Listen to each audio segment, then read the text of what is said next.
ડભોઈ નગરપાલિકાના 100 જેટલા નિવૃત્ત કર્મચારીઓને બાકી નાણાંના ચેક ધારાસભ્ય શૈલેષભાઈ મહેતાના વરદ હસ્તે વિતરણ કરાયા હતા. ડભોઈ નગરપાલિકામાં વર્ષ 2011માં છઠ્ઠા પગાર પંચના નાણાં અને વર્ષ 2016થી બાકી ગ્રેજ્યુટી ધરાવતા 100 જેટલા નિવૃત્ત કર્મચારીઓને ડભોઈ નગરપાલિકા દ્વારા સરકારમાંથી મળેલ શ્રી નિધિ લોનમાંથી ચૂકવણી કરવામાં આવી હતી.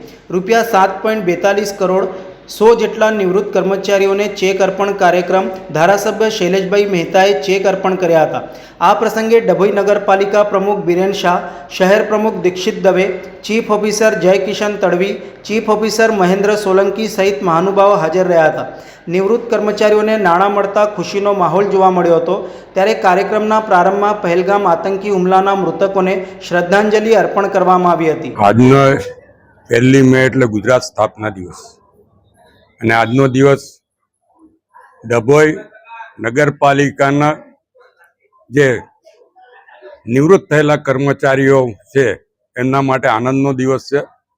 કારણ કે 2011થી છઠ્ઠા પગાર પંચના નાણાં અને 2016થી ગ્રેજ્યુએટીના નાણાં આ કોઈ કર્મચારીઓને મળતા નહોતા.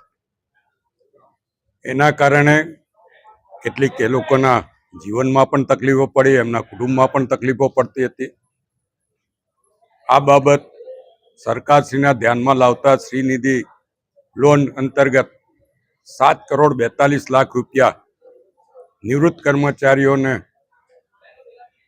એમના ગ્રેજ્યુએટીના નાણાં આપી શકાય એના માટે સરકાર તરફથી આપવામાં આવ્યા. અને આજે એ તમામને અહીંયા ભેગા થયા છે અને તમામના ખાતામાં આ પૈસા જમા થયા છે.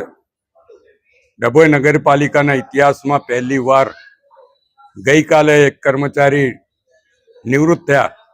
એમને નિવૃત્તિના દાડે એમના જે નિવૃત્તિના લાભ છે તમામ લાભો એ જ દિવસે મળ્યા હોય એવો પહેલો બનાવ ડભોઈ નગરપાલિકામાં બન્યો.